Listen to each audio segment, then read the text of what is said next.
Magnus Classes, expert for your career, offers coaching for NEET, JEE and foundation classes. Nagbal Chowk, Ganderbal. Hello guys, कैसे हैं आप सभी।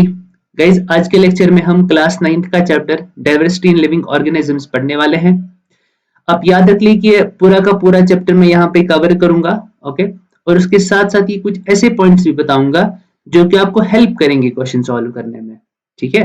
ऐसे questions जो कि आपके कॉम्पिटिटिव एग्जाम्स में पूछे जा चुके हैं, ओके। Very good. अब देखिए, बिफोर स्टार्टिंग दिस चैप्टर मैं आपको कुछ बोलना चाहता हूँ। जब भी आप कोई भी चैप्टर पढ़ेंगे क्लास 8th में, 9th में या 10th में, ठीक है, आपको ऐसे करके पढ़ना है कि आपको दो गोल सामने रखने हैं। सबसे पहला गोल आपकी बोर्ड एग्जामिनेशंस, ठीक है। You should be able to write good answers in your exams. अगर वो नहीं हो रहा है तो कहीं ना कहीं प्रॉब्लम है कि कॉन्सेप्ट जो है कहीं पे वीक है। दूसरा गोल, आपके जो कॉम्पिटिटिव एग्जाम्स है, be it NEET examination, JW examination, या अगर आगे जाके कोई और एग्जामिनेशन देंगे, लेट्स सपोज सिविल सर्विसेज, उनमें भी क्या है, एनसीईआरटी में पूछे जाते हैं क्वेश्चंस, राइट। तो वो बेस बनाते हैं। तो कहीं ना कहीं आपको साइंस भी पढ़ना पड़ेगा अच्छे से, आपका मैथमेटिक्स भी पढ़ना पड़ेगा अच्छे से, और सोशल साइंस भी, उसकी भी क्या है, वेटेज है अच्छी खासी। क्लियर है? Very good. तो हम स्टार्ट करते हैं डाइवर्सिटी इन लिविंग ऑर्गेनिजम्स का चैप्टर, ओके। तो देखिए, अगर हमें नाम से यहाँ पे पता चलता है, राइट, हमें नाम से यहाँ पे पता चलता है कि यहाँ पे डाइवर्सिटी, डाइवर्सिटी का मतलब क्या होता है, वैरायटी। क्या होती है मतलब? Variety, okay. Find variety. अब वैरायटी किन में? लिविंग ऑर्गेनिजम्स में, ठीक है। इसी को हम नाम देते हैं बायोडाइवर्सिटी, ठीक है ना, बायोडाइवर्सिटी, ओके। अब देखिए, अगर हम अपने इर्द गिर्द देखेंगे, हम बहुत सारे एनिमल्स को देखते हैं, तो बहुत सारे बर्ड्स को देखते हैं, राइट। ये तो होगी बात हमारी लोकेलिटी की, हमारी स्टेट की, हमारी कंट्री की। अगर अब हम पूरे वर्ल्ड में देखेंगे तो क्या आपको वहां पे डिफरेंट एनिमल्स नहीं मिलेंगे? बिल्कुल मिलेंगे। क्या आपको वहां पे डिफरेंट बर्ड्स नहीं मिलेंगे? बिल्कुल मिलेंगे। क्या आपको वहां पे डिफरेंट इंसेक्ट्स नहीं मिलेंगे? बिल्कुल मिलेंगे, राइट। सो क्या है कि आपको बहुत ज्यादा वेराइटी मिलती है लिविंग फॉर्म्स में, ओके। और यही जो वैरायटी है, ये आपकी बेसिस बनती है क्लासिफिकेशन की। समझ लीजिए कि आपका यहाँ पे कोई वैरायटी नहीं है, सारे के सारे एनिमल्स जो है एक जैसे हैं, सारे के सारे बर्ड जो है ना एक जैसे हैं। तो आप ऑर्गेनिजम्स को क्लासिफाई करते कैसे? ठीक है। सो वैरायटी जो है, आपकी जो वेरिएशन है, ये बनती है बेसिस किस चीज के लिए? दिस इज फॉर क्लासिफिकेशन, ठीक है।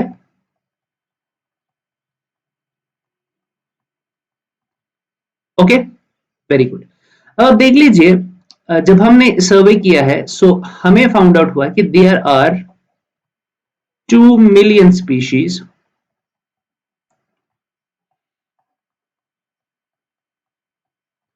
Identified so far, identified so far. अब इससे भी कई ज्यादा मिलियन जो है एक्चुअली में स्पीशीज, लेकिन हमने आइडेंटिफाई कितने किए हैं? 2 मिलियन, ओके। अब इन 2 मिलियन स्पीशीज को पढ़ना क्या इजी होगा? नहीं होगा, ठीक है, लेकिन हमें इजी बनाना है, ठीक है ना। अब हम उस चीज को कैसे इजी बनाएंगे, वो हम इस वाले चैप्टर में देखेंगे। हम बेसिकली इसको कैटेगराइज करेंगे। सिंपल सी बात है, कोई दिक्कत यहां तक? नहीं, वेरी गुड। तो देख लीजिए, हम क्या करते हैं, हम 3 स्टेप्स का प्रोसेस यहां पे देखेंगे, 3 स्टेप्स का प्रोसेस। सबसे पहला वाला प्रोसेस, आइडेंटिफिकेशन। क्या है? आइडेंटिफिकेशन। देखो, जब तक ना आप आइडेंटिफाई करोगे ना ऑर्गेनिज्म को, तब तक क्या उस पे आप स्टडीज कर सकते हो? नहीं कर सकते हो, बिल्कुल भी, ठीक है। तो सबसे पहला स्टेप क्या है? आइडेंटिफिकेशन। दूसरा, नॉमेनक्लेचर। क्या है? Nomenclature, okay. और तीसरा जो यहां पर है, नॉमेनक्लेचर का मतलब नेमिंग, ठीक है ना। अब हम कोई आइडेंटिफाई किया हमने कोई ऑर्गेनिज्म, अब उसको हमें नेम देना है, कोई नाम देना है उसको, राइट। और तीसरा जो प्रोसेस है, अब नेम देने के बाद क्या करेंगे? क्लासिफाई करेंगे उसको, है ना, क्लासिफिकेशन, ओके। तो the branch of science which deals with these 3 steps is known as taxonomy. क्या बोलते हैं उसको? Yes, very good, taxonomy. Okay, so definition में लिखेंगे taxonomy is a branch of science which deals with identification, nomenclature and classification of organisms. Clear है यहां तक? बिल्कुल सही है। अब इसी टेक्सोनॉमी की जब बात करते हैं हम, तो इनका जो फादर कहलाता है, ठीक है ना, फादर ऑफ टेक्सोनॉमी कौन है? फादर ऑफ टेक्सोनॉमी कहलाते हैं कैरोलस लीनियस, ठीक है।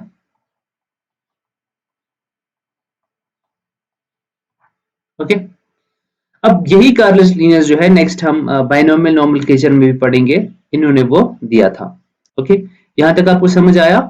चलिए हम नेक्स्ट स्लाइड पे मूव करते हैं। अब देखिए, अब आपने आइडेंटिफाई किया कोई ऑर्गेनिज्म, ओके, उसको अब नेम देना है, उसका नाम देना है। अगर हम यूजुअली बात करेंगे हॉर्स की, हॉर्स एक इंग्लिश नाम है, ओके, उसी को हम उर्दू या हिंदी में बोलते हैं घोड़ा, उसी का हम कश्मीरी में बोलते हैं गुर, राइट, और टर्किश में अलग कुछ बोलते हैं, राइट, जर्मन में कुछ अलग बोलते हैं। तो देखो कितने नाम सिर्फ एक एनिमल के हैं। तो अगर ऐसे ही चलता रहेगा तो कैसे समझ आ जाएगा, राइट, किसी और कंट्री का कोई होगा वहां पे तो उसको समझ नहीं आएगा ये क्या बोल रहा होगा। तो इस चीज के लिए हमें एक ऐसी नेमिंग की जरूरत है जो कि क्या होगी, जो कि साइंटिफिक होगी, और हर जगह उसको उसी नाम से पुकारा जाएगा। ओके, तो उसी प्रोसेस में हमें जो पढ़ना है वो पढ़ना है बाइनोमियल नोमेनक्लेचर। ओके, क्या पढ़ना है? Binomial nomenclature. As the name suggest, हमें नाम से ही पता चलता है, यहाँ पे टू नेम्स होंगे। क्या होंगे? Two names. बाई का मतलब टू होता है ना, ठीक है, तो दो यहाँ पे नाम होंगे हमारे। ओके, एक नाम जो हमारा होगा वो कुछ और रिप्रेजेंट कर रहा होगा और दूसरा नाम जो है वो कुछ और रिप्रेजेंट कर रहा होगा। वो और क्या है हम देखेंगे यहाँ पे।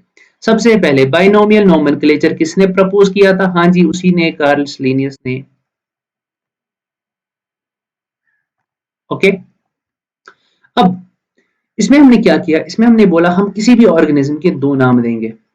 ओके, एक होगा उसका जेनस का नाम, दूसरा होगा उसका स्पीशीज का नाम। ओके, फॉर एग्जाम्पल अगर हम एग्जाम्पल लेंगे होमोसैपियंस की, होमोसैपियंस की, अब यहां पे होमो जो है वो क्या है? होमो क्या रिप्रेजेंट कर रहा है? हाँ जी, वेरी गुड, होमो रिप्रेजेंट कर रहा है जेनस। ओके, और स्पीशीज रिप्रेजेंट कर रहा है, सॉरी, सैपियंस रिप्रेजेंट कर रहा है स्पीशीज। ओके, सो जेनस प्लस स्पीशीज आपका आ गया बाइनोमियल नोमेनक्लेचर। ओके, सिमिलरली दूसरा नाम यहां पे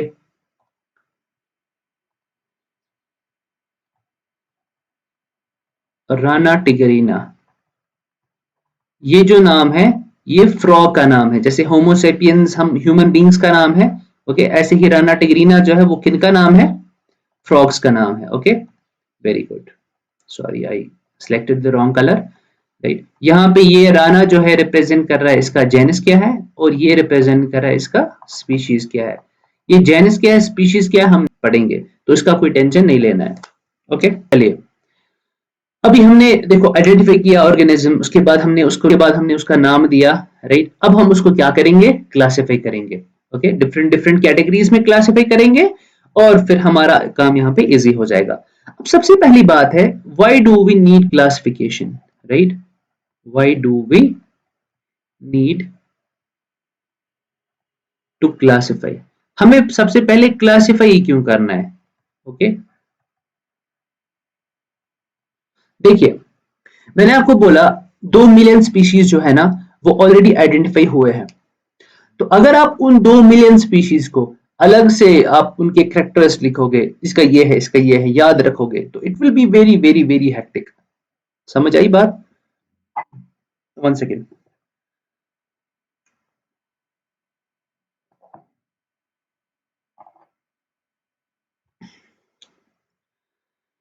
हाँ, 2 मिलियन स्पीशीज जो है ना उनको अलग अलग से कैरेक्टर्स लिखने के लिए आपका बहुत ज्यादा टाइम जो है वो जाया हो जाएगा। ठीक है, तो उसके लिए हमने क्या किया, हमने कुछ फीचर्स देखे, राइट, हमने कुछ फीचर्स सेलेक्ट किया और हमने बोला इसमें हम इनको कैटेगराइज करेंगे। ठीक है, ऐसे जो ऑर्गेनिज्म होंगे ना जिनके ये फीचर मिल रहे होंगे उनको कैटेगरी ए में डालेंगे। फिर कुछ लिस्ट तैयार करेंगे, ऐसे ऐसे जो मिल रहे हैं ना इनको कैटेगरी बी में रख दो, ऐसे ऐसे जो मिल रहे हैं ना इनको कैटेगरी सी में रख दो। ओके, फिर क्या किया हमने, हमने कैटेगरी ए के कैरेक्टर्स लिखे। कैटेगरी ए में जो ऑर्गेनिज्म होंगे उनके ये कैरेक्टर्स होंगे, कैटेगरी बी में ऑर्गेनिज्म जो होंगे उनके ये कैरेक्टर्स होंगे, सिमिलरली कैटेगरी सी में जो होंगे उनके ये फीचर्स होंगे। फिर क्या होगा, अगर हमें कोई कैटेगरी ए से ऑर्गेनिज्म उठाना है, उसको पढ़ना है, तो हम क्या करेंगे, सबसे पहले हम कैटेगरी ए के कैरेक्टर्स देखेंगे। अच्छा इसका ये है, अब वो अप्लाई होगा हर किसी में, ठीक है ना, जो भी ऑर्गेनिज्म उस कैटेगरी में आएगा उस पे वो कैरेक्टर्स होंगे। ठीक है, अब हमारा काम क्या हुआ यहाँ पे, बहुत ही ज्यादा इजी हुआ, ठीक है ना। तो क्या किया हमने, क्यों क्लासिफाई किया, what was the need for classification, for our simplification, ताकि हमारा काम जो है वो इजी हो जाए। सिंपल सी बात है, वेरी गुड। अब कौन से बेसिस पे हमने क्लासिफाई किया ये हमें यहाँ पे देखना है। ओके, चलिए लिखिए, बेसिस ऑफ क्लासिफिकेशन लिखना है हमें। कौन सा कलर लेंगे, let's take black. Basis of classification, देखिए जी, चार मैं आपको यहाँ पे पॉइंट्स बताऊंगा। क्या बताऊंगा, चार पॉइंट्स। ओके, चार पॉइंट्स मैं आपको यहाँ पे बताऊंगा। वो चार पॉइंट्स पे आप सारे के सारे यहाँ पे ऑर्गेनिज्म जो है उनको कैटेगराइज करोगे डिफरेंट किंगडम्स में। सिंपल सी बात है, वेरी गुड। चलिए, बेसिस ऑफ क्लासिफिकेशन, सबसे पहला जो है cellular organisation. Okay, cellular organisation. अब सेल्यूलर ऑर्गेनाइजेशन का मतलब है कि क्या जो ऑर्गेनिज्म है उसकी सेल जो है क्या वो प्रोकैरियोटिक है या वो यूकैरियोटिक है। सिंपल, पहले मैं यहां पे लिख देता हूं, प्रोकैरियोटिक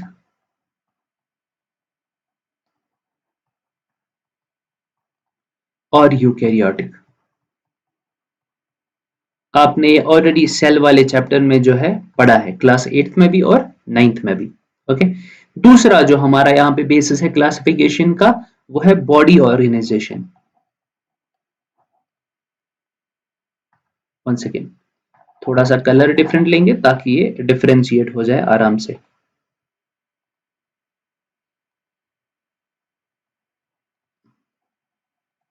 लिखिए बॉडी ऑर्गेनाइजेशन।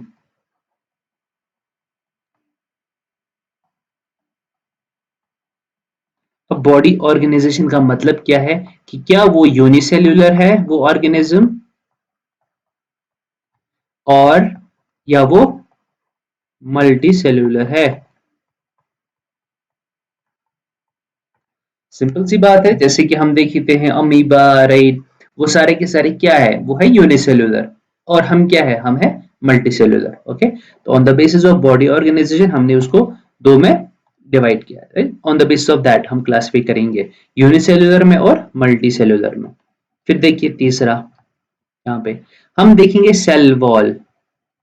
ठीक है, हम सेल वॉल के बेसिस पे देखेंगे कि क्या सेल वॉल इनमें प्रेजेंट है या वो एब्सेंट है। ओके, प्रेजेंट और एब्सेंट। ओके, प्रेजेंट और एब्सेंट। फिर देखते हैं हम लास्ट वाला जो बेसिस है जो आपको पढ़ना है यहाँ पे, वो है आपका mode of nutrition. Okay, mode of nutrition. अब वो न्यूट्रिशन कैसे लाते हैं, क्या वो ऑटोट्रॉपिक है, खुद से बनाते हैं,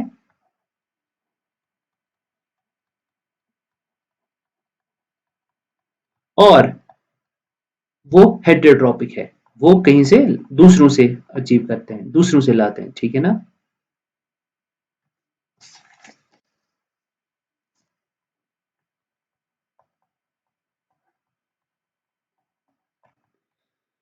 ओके, तो ये चार चीजें जो है ना इन बेसिस पे आप क्लासिफाई करोगे। अब देखोगे हम इसके बाद जो पढ़ना है वो पढ़ना है किंगडम क्लासिफिकेशन। हमने जो ऑर्गेनिजम्स को किया है, कैटेगराइज किया डिफरेंट किंगडम्स में। ओके, उसमें हमारे आते हैं 2 किंगडम क्लासिफिकेशन, उसके हमारे फिर जो हमें अच्छे से पढ़ना है वो है 5 किंगडम क्लासिफिकेशन। ठीक है। उसके बाद आप देखोगे 6 किंगडम क्लासिफिकेशन भी है, लेकिन ज्यादा इंपॉर्टेंट नहीं है, खाली उन्होंने किंगडम मोनिरा जो है हमारा पहला किंगडम है उसको डिवाइड किया है 2 में, बाकी सारा सेम है। ठीक है, तो हम यहाँ पे 2 किंगडम क्लासिफिकेशन नहीं पढ़ेंगे, बिकॉज उसमें उन्होंने सिर्फ 2 कैटेगरीज में डिवाइड किया है। उन्होंने कहा जो भी ऑर्गेनिज्म है ना दुनिया में, वो या तो प्लांट है या तो एनिमल है। ठीक है, तो प्लांट और एनिमल में उन्होंने सारा का सारा जो है कैटेगराइज कर दिया उसमें, राइट। तो उसमें ऑब्वियसली बहुत सारे ऐसे थे जो कि लाइक प्लांट भी नहीं थे, राइट, जो कि एनिमल भी नहीं थे, तो उनको कहां पे रखते? सही है। तो उसके लिए हमारा यहाँ पे 5 किंगडम क्लासिफिकेशन जो है, जो वेटेकर ने दिया है, उसको हमें अच्छे से यहाँ पे पढ़ना है। ओके, चलिए देखिए, मैंने आपको कहा कि यहाँ पे हमें जो पढ़ना है वो पढ़ना है कि 5 kingdom classification. Okay,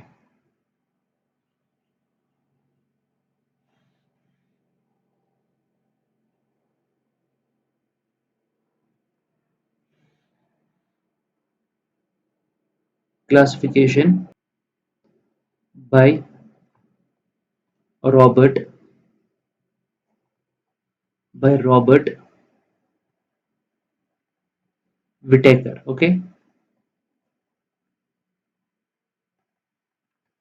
okay, 5 kingdom classification by Robert Whittaker. अब इन्होंने कैसे इसको डिवाइड किया? बेसिस अगर आपको याद होंगे ना जो हमने इससे पहले पढ़े, this will be very very easy for you. ठीक है, तो चलिए देखते हैं। सबसे पहले we will say let's suppose we have an organism. Okay,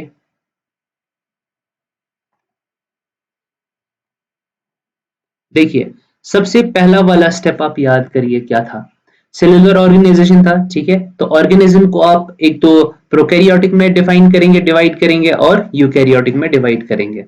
okay, करते हैं चलिए।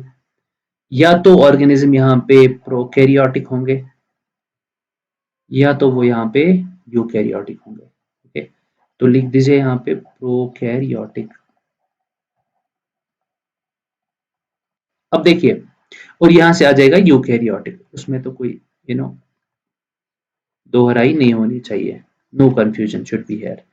फिर आपका जो भी प्रोकैरियोटिक ऑर्गेनिज्म होगा ना, वो आपका आ जाएगा किंगडम मोनिरा में। ठीक है, किंगडम मोनिरा में जो भी ऐसा ऑर्गेनिज्म होगा जिसकी सेल होगी प्रोकैरियोटिक, वो आ जाएगा आपका किंगडम मोनिरा में। ओके, आ जाइए यूकैरियोटिक पे। यूकैरियोटिक में दूसरा स्टेप क्या था हमारा? लाइक बेसिस में हमारा दूसरा स्टेप क्या था? Body organization. क्या उनकी बॉडी जो यूनिसेलुलर है या वो मल्टीसेलुलर है? तो चलिए यूकैरियोटिक पे आ जाते हैं यहाँ पे। या तो वो यूनिसेलुलर, ओके, या तो वो मल्टी सेलुलर। ओके, हाँ जी। अब जो ऑर्गेनिज्म जो होंगे वो यूनिसेलुलर होंगे, ठीक है, और उनकी सेल जो होगी यूकैरियोटिक होगी, वो आपके आ जाएंगे किंगडम प्रोटिस्टा में। इसमें आ जाएंगे किंगडम प्रोटिस्टा में। ओके, ऐसे ऑर्गेनिज्म जिनकी जो सेल होगी यूकैरियोटिक होगी और वो यूनिसेलुलर होंगे, वो आ जाएंगे आपके किंगडम प्रोटिस्टा में। फिर आइए मल्टीसेलुलर पे। बताइए तीसरा क्या था बेसिस? Cell wall. क्या सेल वॉल प्रेजेंट है या वो एब्सेंट है? ठीक है, तो चलिए करते हैं यहाँ पे। मल्टीसेलुलर में आपका जो पॉइंट है, सेल वॉल प्रेजेंट। ओके, और यहां पे सेल वॉल एब्सेंट। ओके, फिर देखिए ऐसे ऑर्गेनिज्म जिनकी सेल होगी यूकैरियोटिक और वो होंगे मल्टीसेलुलर और उनमें सेल वॉल जो होगी एब्सेंट होगी। ठीक है, तो उनके लिए हमने जो किंगडम रखा है वो रखा है किंगडम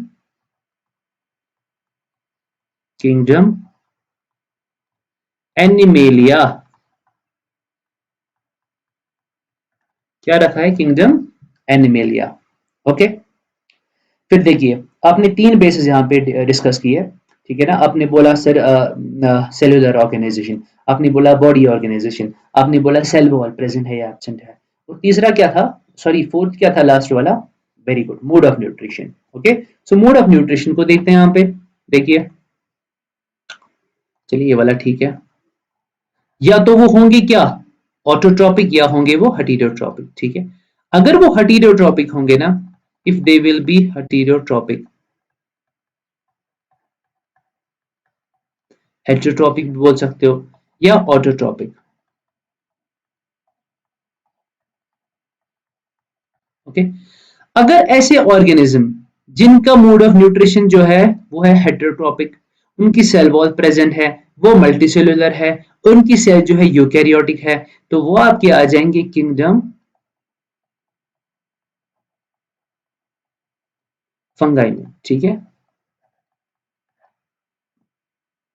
और ऐसे ऑर्गेनिज्म जो अपना फूड खुद बनाएंगे, सेल वॉल उनकी प्रेजेंट होगी, उन वो मल्टीसेलुलर होंगे, उनकी सेल होगी यूकैरियोटिक, तो वो आपके आ जाएंगे किंगडम प्लांटे में।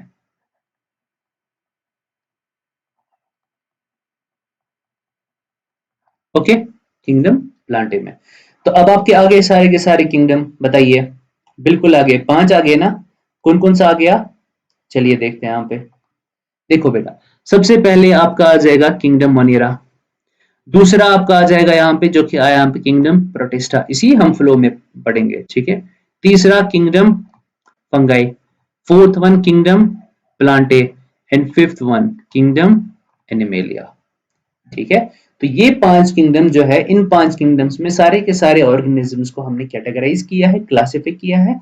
अब हम एक एक किंगडम को पढ़ेंगे और एक किंगडम के हम बहुत सारी कैरेक्टर्स लिखेंगे, and that will be applicable to all the organisms जो उस किंगडम में आ जाएंगे। सिंपल सी बात है, वेरी गुड। अब देखिए, आई किंगडम में अगर हम बात करेंगे किंगडम एनिमेलिया की, उसमें एक ऐसा एनिमल भी आता है, आते हैं इसमें ह्यूमन बींग्स भी आते हैं, इसमें काउस भी आती हैं। ओके, इसमें शार्क्स भी आ जाती है। ओके, इसमें वेल्स भी आ जाती है, और इसमें छोटे छोटे ऑर्गेनिजम्स भी आ जाते हैं एनिमेलिया में। तो क्या क्या सारे के सारे सेम है, नहीं है।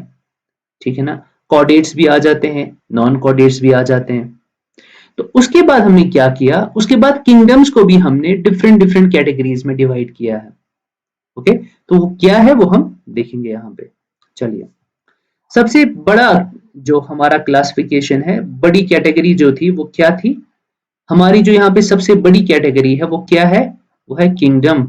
ओके, जिसमें जो भी बहुत ही ज्यादा ब्रॉड है। ओके, फिर अगर हम बात करेंगे किंगडम्स में आ जाएंगे आपके बहुत सारे फाइलम, क्या आ जाएंगे, बहुत सारे फाइलम।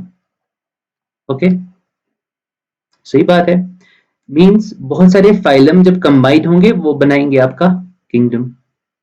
Okay, very good. फिर फाइलम के बाद आपके आ जाएगा क्लास। ओके, ओके, फिर क्लास के बाद आपका आ जाएगा ऑर्डर। ओके, फिर ऑर्डर के बाद क्या आ जाएगा, फैमिली। ओके, हम्म, very good.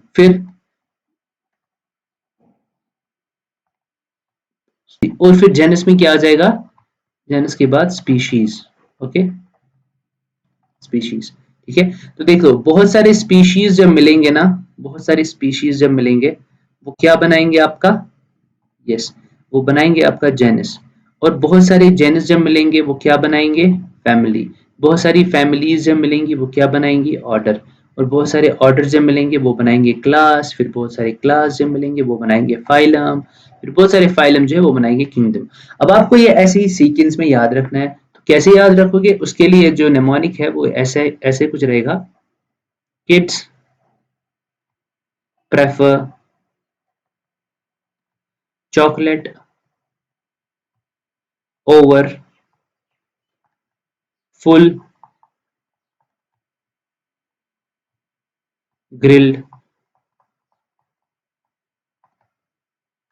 shawarma. Okay,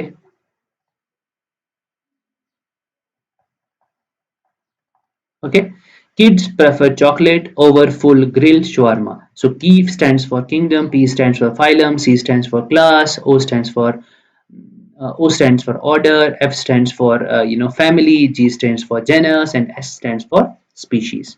Okay, very good. तो चलिए हम यहाँ पे पहला हम किंगडम पढ़ेंगे जो कि है आपका किंगडम मोनिरा। ओके, अब किंगडम मोनिरा में जो है आपके पहले तो पॉइंट्स आ जाएंगे कि आपने उसमें लिखा क्या। ठीक है, अब मैंने आपको कहा सबसे पहला जो ऑर्गेनाइजेशन है बेसिस ऑफ क्लासिफिकेशन जो है उसमें आपको मैंने कहा कि आपका प्रोकैरियोटिक है और यूकैरियोटिक है। जो भी ऑर्गेनिज्म होंगे जिनकी सेल प्रोकैरियोटिक होगी वो आपका आ जाएगा किंगडम मोनिरा में। तो इनकी सेल कैसी होगी, दे विल बी प्रोकैरियोटिक। समझ आ गई बात, प्रोकैरियोटिक। अब क्या प्रोकैरियोटिक होता है, प्रोकैरियोटिक का मतलब क्या है, देखो यहाँ पे जो है प्रो का मतलब जो होता है वो होता है बिफोर या प्रिमिटिव। ठीक है,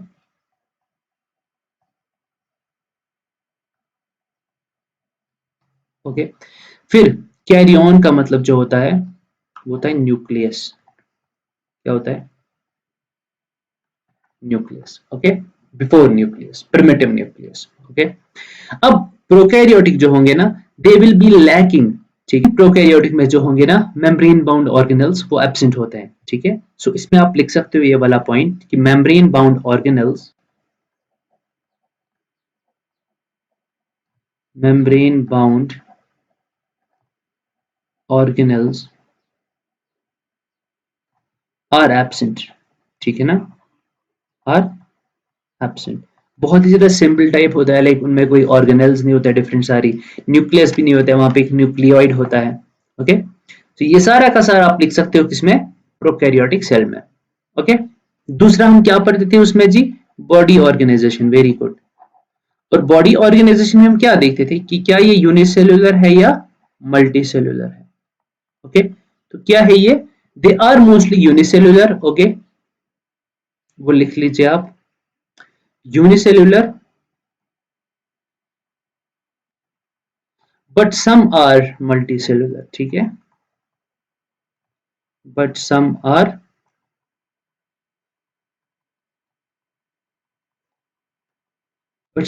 multicellular. Okay, multicellular actinomycete, cyanobacteria वो हम देख लेंगे। ओके, फिर देखिए बॉडी ऑर्गेनाइजेशन भी हो गया, फिर देखिए सेल वॉल इनकी। ठीक है, सेल वॉल, बिकॉज तीसरा हम सेल वॉल ही पढ़ते थे ना। बताइए, देखिए सेल वॉल यहाँ पे प्रेजेंट होती है। ओके, प्रेजेंट होती है बट विद एक्सेप्शन ऑफ, आपका यहाँ पे एक एक्सेप्शन है, but with exception of mycoplasma, mycoplasma. Okay, mycoplasma पे डायरेक्टली नीट 2022 में एक क्वेश्चन आया था। ओके, तो उसमें यही मेंशन किया गया था सेल वॉल के मतलब। ठीक है, तो सेल वॉल माइकोप्लाज्मा में प्रेजेंट नहीं होती है।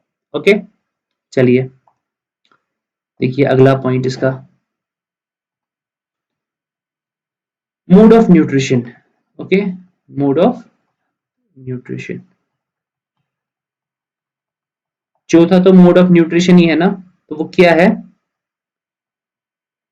ये होते तो है हेटेरोट्रोपिक, हेटेरोट्रोपिक बट सम आर ऑटोट्रोपिक। ठीक है, अपना खुद अपना फूड खुद बनाते हैं। ठीक है, जैसे कि एग्जांपल है यहाँ पे आपकी एक जिसका नाम है साइनोबैक्टीरिया। ओके,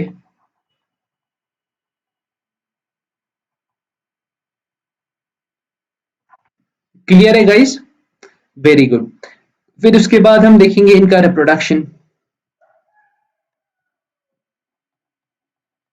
और इनका जो रिप्रोडक्शन है ना वो दोनों मेथड से होता है, वो एसेक्सुअल मेथड से भी होता है और वो जी सेक्सुअल मेथड से भी होता है।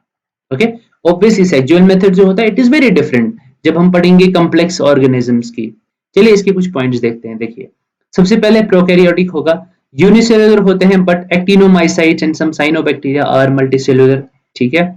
सेल वॉल प्रेजेंट होती है with the exception of mycoplasma, मैंने कहा बहुत ही ज्यादा इंपॉर्टेंट है। अब most numerous of all living cellular organisms, ठीक है ना, ये सबसे ज्यादा क्वांटिटी इन्हीं की होती है। ओके, बिकॉज बैक्टीरिया आपने देखा होगा कि बहुत सारे होते हैं, इतने से एरिया में मिलियंस होंगे। ओके, फिर देखिए स्ट्रक्चर इसका, ठीक है। यहाँ पे जो नोट करने की बात है वो है, यहाँ पे देखिए ये बैक्टीरिया फ्लैजिलम, ठीक है, फ्लैजिला इसका है, ये देखिए फ्लैजिला इसका है। ओके, फिर यहाँ पे जो है इनकी सेल वॉल है, देखो आपने बोला कि सेल वॉल प्रेजेंट होती है।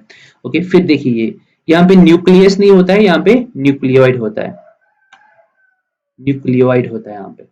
ओके, ये क्या होता है, यहाँ पे जो क्रोमोसोम है वो ऐसे करके प्रेजेंट होता है। ओके, और उसी को बोलते हैं हम न्यूक्लियोइड। ठीक है, तो ये इसका स्ट्रक्चर है, आप इसको ऐसे बना सकते हो कॉपी पे। ठीक है, फिर यहाँ से एक फ्लैजेला दिखाओगे और फिर अंदर से यहाँ पे एक न्यूक्लियोइड दिखाओगे। समझ आई बात? Very good. चलिए, genetic material, one single chromosome is located, right, is located in a region of cytoplasm called nucleoid. ठीक है, एक क्रोमोसोम होगा। Mode of nutrition, they are heterotrophic but some are autotrophic, जैसे कि मैंने कहा कुछ cyanobacteria. Reproduction takes place both sexually and asexually, दोनों तरीके से होता है। अब इसमें जो आते हैं किंगडम मोनिरा में बैक्टीरियाज, वो हमारे लिए कुछ फायदा भी देते हैं और कुछ नुकसानदायक भी होते हैं। ओके, देखते हैं सम डिजीज कॉजिंग बैक्टीरिया। एक होता है माइकोबैक्टीरियम ट्यूबरक्लोसिस, जिसकी वजह से टीबी होता है। ओके, ट्यूबरक्लोसिस होता है। ठीक है, ये तो हो गया डिजीज कॉजिंग। ठीक है, या कॉलेरा भी होता है। ठीक है, विब्रियो कॉलेरा से, तो वो ये क्या है, डिजीज कॉजिंग बैक्टीरिया। ओके, फिर एक और कैटेगरी है जिसको बोलते हैं बेनिफिशियल बैक्टीरिया। ओके, उसमें आपका आ जाता है राइजोबियम, राइट, आपका आ जाता है लैक्टोबैसिलस। अब राइजोबियम के बारे में आपने पढ़ा होगा कि नाइट्रोजन फिक्सेशन के लिए। Okay, nitrogen fixation. ओके, यहाँ पे लैक्टोबैसिलस के बारे में तो आपने पढ़ा ही है, राइट। तो ये तो हो गया किंगडम मोनिरा के बारे में। अब हम डिस्कस करेंगे किंगडम प्रोटिस्टा के बारे में। ओके जी, तो हमने किंगडम मोनिरा जो है वो पढ़ा है यहाँ पे। अभी हम पढ़ेंगे किंगडम प्रोटिस्टा। ओके, तो ये दूसरा किंगडम था हमारी क्लासिफिकेशन में।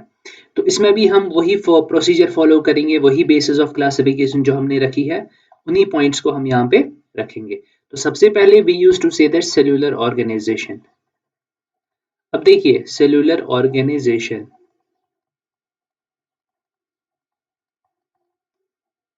किंगडम प्रोटिस्टा में सेल्यूलर ऑर्गेनाइजेशन क्या है, क्या इनकी सेल जो है वो यूकैरियोटिक थी या प्रोकैरियोटिक थी? बिल्कुल इनकी सेल जो है यूकैरियोटिक। बिकॉज आपने डिस्कस किया कि प्रोकैरियोटिक जो भी होगा वो आपका किंगडम मोनिरा में आ जाएगा, सारे के सारे बैक्टीरियाज। ओके, फिर देखिए दूसरा जो था यहाँ पे बॉडी ऑर्गेनाइजेशन था।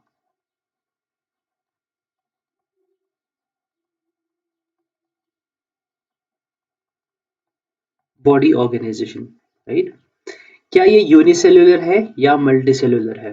ठीक है, तो क्या थे ये यूनिसेल्युलर। ठीक है, अगर आपको ये रिमाइंड में करवाऊं यहाँ पे, if you can see this, जो हमने यहाँ पे टेबल बनाया है, ठीक है, यूनिसेल्युलर यूकैरियोटिक, ठीक है, किंगडम प्रोटिस्टा। ठीक है, वेरी गुड। चलिए, ओके, हो गया ये। फिर देखिए सेल वॉल, सेल वॉल, क्या प्रोटिस्टा में सेल वॉल प्रेजेंट होती है या वो एब्सेंट होती है? ओके, तो सेल वॉल जो होती है कुछ में प्रेजेंट होती है, प्रेजेंट इन सम। ओके, हो गया तीसरा। चौथा वाला क्या होता था, mode of nutrition, mode of nutrition. हाँ जी, क्या होता था मोड ऑफ न्यूट्रिशन, इनमें दोनों है, इनमें ऑटोट्रॉपिक भी मिलता है आपको, ठीक है, और हेटेरोट्रॉपिक भी मिलता है।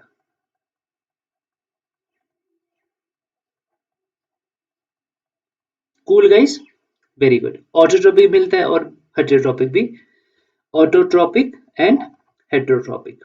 ओके, उसके बाद इनमें होती है प्रेजेंट सीलिया एंड फ्लैजिला। अब ये किस लिए होते हैं? दोनों के दोनों होते हैं लोकोमोशन के लिए। किसके लिए? लोकोमोशन के लिए। दीज आर लोकोमोटरी ऑर्गन्स, ठीक है, सिलिया और फ्लैजेला। मूव करने के लिए इनको ये होते हैं, सिलिया और फ्लैजेला, ठीक है। Very good. इतने पॉइंट्स आपने यहाँ पे डिस्कस करे।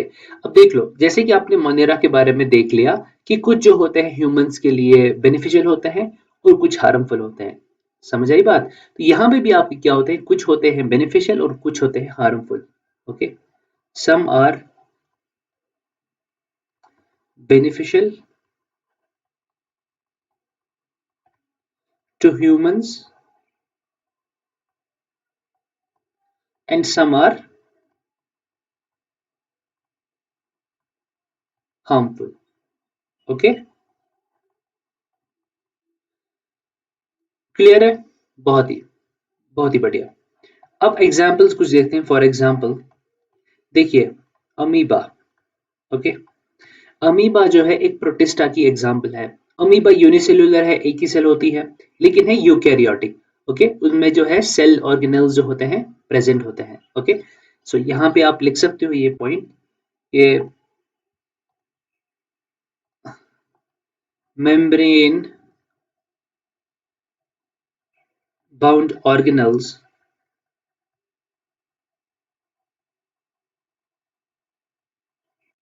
are present। Okay, are present, ठीक है। तो अमीबा आपने यहाँ पे बता दिया। अब देख लीजिए, अमीबा जो है ना, ये जो है प्रोटिस्टा जो है, ये रिप्रोड्यूस करते हैं दोनों मेथड से। ये सेक्सुअली भी करते हैं और एसेक्सुअली भी करते हैं। ओके, तो फॉर एग्जांपल हम बात करेंगे अमीबा की, ये कैसे रिप्रोड्यूस करता है? एसेक्सुअली करता है बाय द मेथड, एसेक्सुअल में एक मेथड है binary fission. Okay, binary fission से ये रिप्रोड्यूस करता है। ओके, ये इसकी एक एग्जांपल है।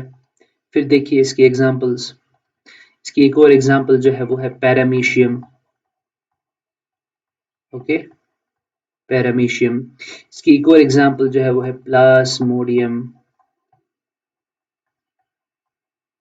ठीक है। अब देखिए प्लास्मोडियम जो है ना, वो एक ऐसा प्रोटिस्टा है जो अपने लाइफ में दो फेजेस दिखाता है, यानी सेक्सुअल फेज भी दिखाता है और एसेक्सुअल फेज भी दिखाता है, ठीक है। सेक्सुअल फेज कब दिखाता है? सेक्सुअल फेज दिखाता है जब ये फीमेल एनोफिलिस मॉस्किटो में होता है, ठीक है। हमें पता है प्लास्मोडियम से क्या होता है, मलेरिया होता है। ओके, जब प्लास्मोडियम फीमेल एनोफिलिस मॉस्किटो में होता है, ठीक है, और वो फीमेल एनोफिलिस मॉस्किटो जो है ह्यूमन ब्लड जो है सक करती है, तो वहां पे प्लास्मोडियम जाता है ह्यूमन ब्लड में। ओके, जिसकी वजह से फिर मलेरिया हो जाता है। तो सेक्सुअल फेज इसका तब होता है जब ये इनसाइड फीमेल एनोफिलिस मॉस्किटो होता है, ठीक है, फीमेल एनोफिलिस मॉस्किटो, ठीक है। और एसेक्सुअल फेज कब होता है इसका?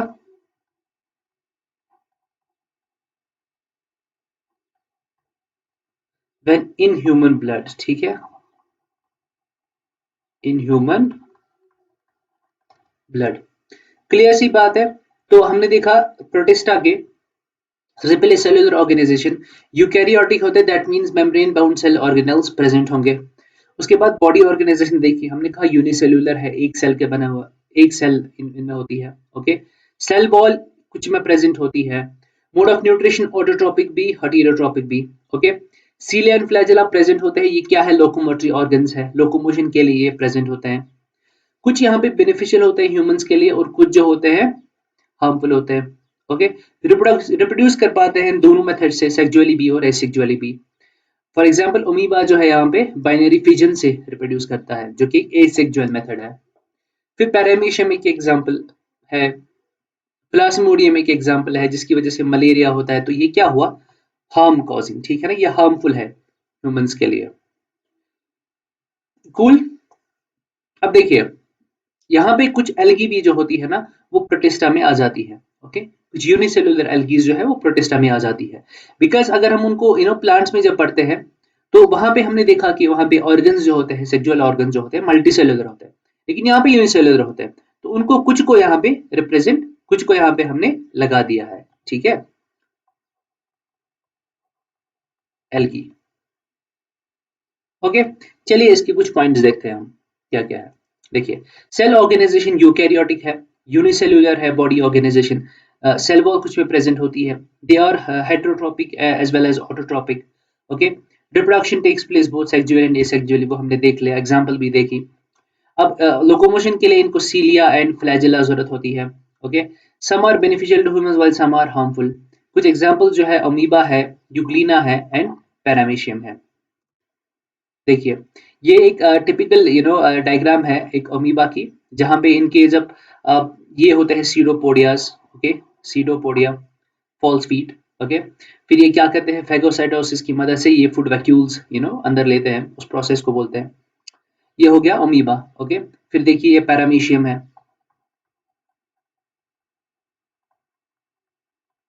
पैरामीशियम,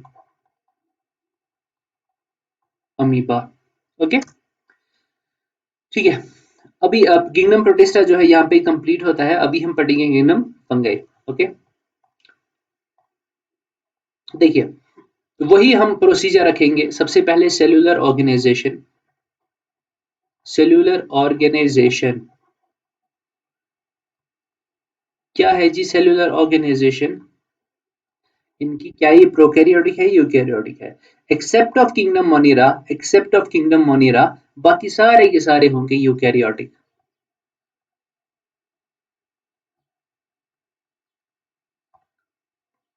फिर दूसरा body organisation.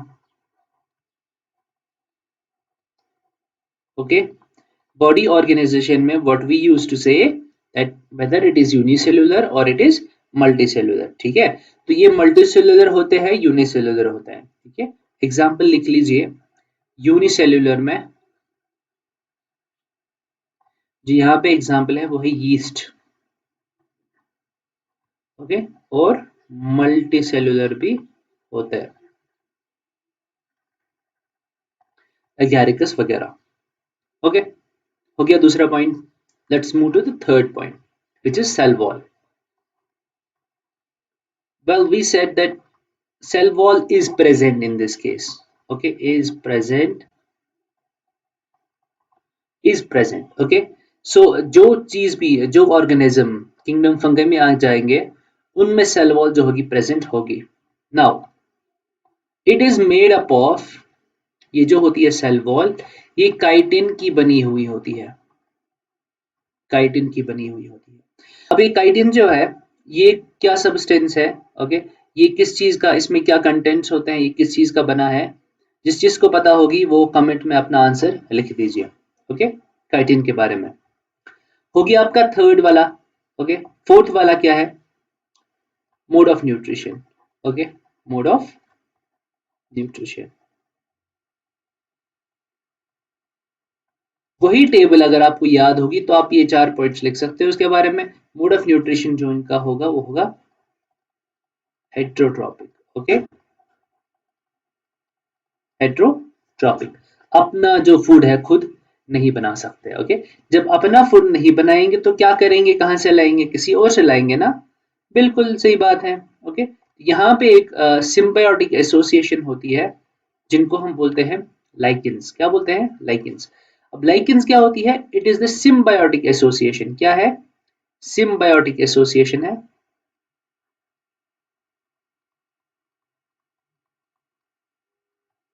symbiotic association between algae and fungi। okay, between algae and fungi। Alright, एक जो होगा वो फूड देगा बना के, और दूसरा जो होगा क्या करेगा?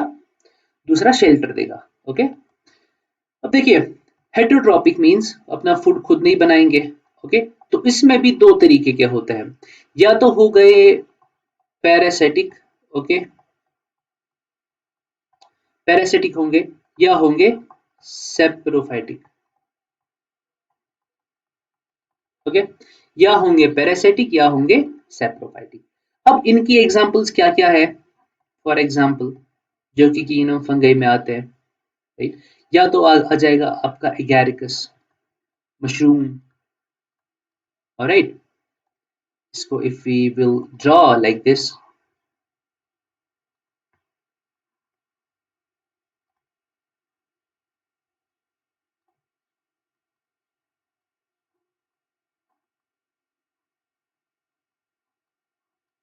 दीज आर एडिबल, ठीक है ना, एडिबल है ये, ओके।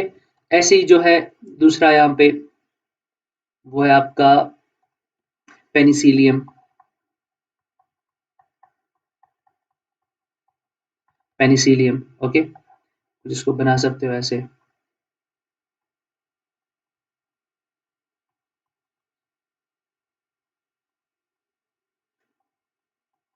पेनिसिलियम हम पढ़ते आ रहे हैं बहुत ही पहले से पढ़ते आ रहे हैं, ठीक है। चलिए देखते हैं, देखिए cell organization prokaryotic, body organization multicellular, cell wall जो प्रेजेंट होती है मेड अप ऑफ काइटिन। मैंने बोला जिसको पता होगी क्या सब्सटेंस है वो नीचे कमेंट में बता दीजिए। मोड ऑफ न्यूट्रिशन जो होगी हेटेरोट्रॉपिक होगी। लाइकेंस जो होती है सिम्बायोटिक एसोसिएशन होती है एल्गी और फंगी के बारे में। और यहाँ पे जो एग्जांपल्स है इसकी वो है आपका राइजोपस स्टोलोनिफर, ब्रेड मोल्ड जिसको कहते हैं, जब आप ब्रेड लाते हैं उसको वहीं पे रखते हैं बहुत सारे टाइम तक, ओके, तो वहां पे क्या आ जाता है, ब्रेड मोल्ड आ जाता है, इसमें फंगस आ जाते हैं, राइट। तो उसकी बात हो रही है। एगैरिकस है आपका मशरूम जो है, और पेनिसिलियम है, okay. So this is the एक एगैरिकस है, ओके, जिसको आप खाते हैं, एडिबल होता है, दीज आर एडिबल। यहाँ तक क्लियर है सब, ओके। अगर यहाँ तक क्लियर है देन हम किंगडम प्लांटे जो है वो स्टार्ट कर सकते हैं। तो 3 किंगडम हमने यहाँ तक पढ़ लिए, किंगडम मोनिरा पढ़ लिया, किंगडम प्रोटिस्टा पढ़ लिया और किंगडम फंगे पढ़ लिया, ओके। पूरा का पूरा यहाँ तक क्लियर है, बेसिक है। इसके आगे अगर आप स्टडीज करना चाहते हैं तो आप कोई भी बुक ले सकते हो, अब आपको वहां पे दिक्कत नहीं होगी कोई, ओके, पढ़ने में, खुद से पढ़ने में। क्लियर है? Okay guys.